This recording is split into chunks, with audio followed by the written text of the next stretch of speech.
চিকেনের বুঝলি নানা রকম প্রিপারেশান করি তো, এবার এখন ছেলে এলেই হয় এগুলো। তো ছেলে বললো চিকেন তন্দুরি খাবো। ঠিক আছে, তাহলে বলি মাংসের দোকানে দাদাকে দিয়ে যাবে। তো দেখো না থাইয়ের পিসগুলো দিয়েছে কি বড় বড়, একটু ছুরি দিয়ে এরকম না কেটে নিলে না ভিতরে মশলাটা ঠিক যাবে না, নুন টুনগুলো। এই সব মাংসগুলো এরকমভাবে একটু একটু করে কেটে কেটে নেবো। দেখো না এরকম পিস দিয়েছে, এটাই বেশি ভালো হয় আর কি। চলো সবগুলো এরকম করে কেটে নিই। মাংসটা ছুরি দিয়ে ভালো করে কেটে নিয়েছি। আর একটা এটা মশলা বানিয়েছি।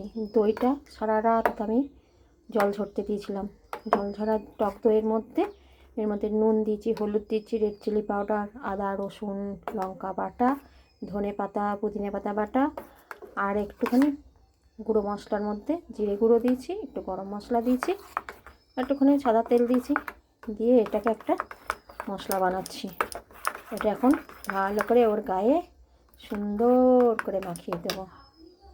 এইবারে এদের গায়ে সুন্দর করে মাখাবো, ভালো করে মাখিয়ে এদেরকে সাজাবো।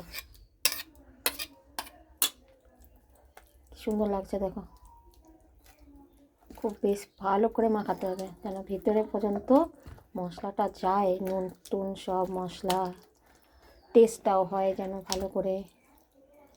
ভালো করে এটাকে মাখাতে হবে। এখন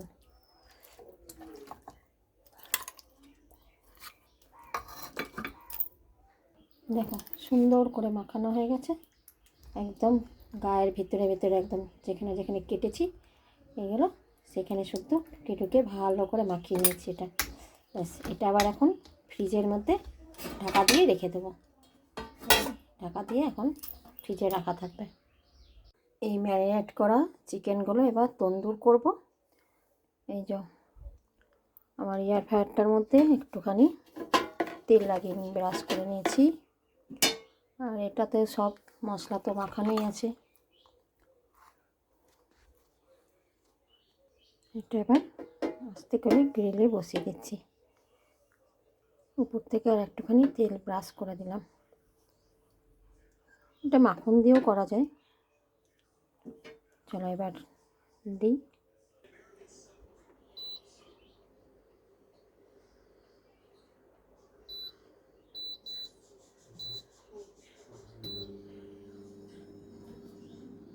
এয়ার ফ্রায়ারে আমার চিকেনটা তন্দুর হয়ে গেল, ও নিজে নিজেই বন্ধ হয়ে গেছে এয়ার ফ্রায়ার।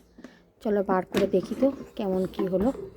এই দেখো, এবার এটা উল্টাবো একবার। এটা এবার একটা পিঠ উল্টে দিই, দিয়ে একটুখানি তেল ব্রাশ করবো। এদিকটা একটু তেল ব্রাশ করে দিই, এদিকটা একটু ভালো করে তেল লাগিয়ে দিলাম। এবার আবার বসিয়ে দিয়ে আসি, আর একবার অন করে দিই।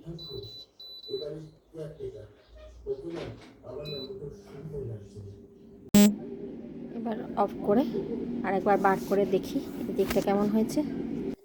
দেখো কি সুন্দর হয়েছে। এবার আমি এটাকে নামিয়ে প্লেটে সুন্দর করে সাজাই।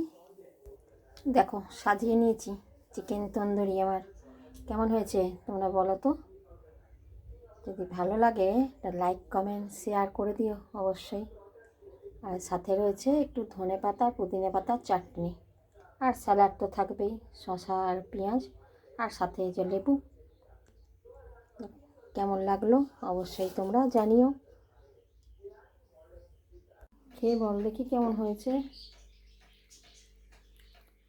দারুণ হয়েছে। পেরেছি, এবার প্রথম বানালাম। আর এয়ার ফ্রায়ারে কেমন হয়েছে? ভালো হয়েছে। হয়েছে না?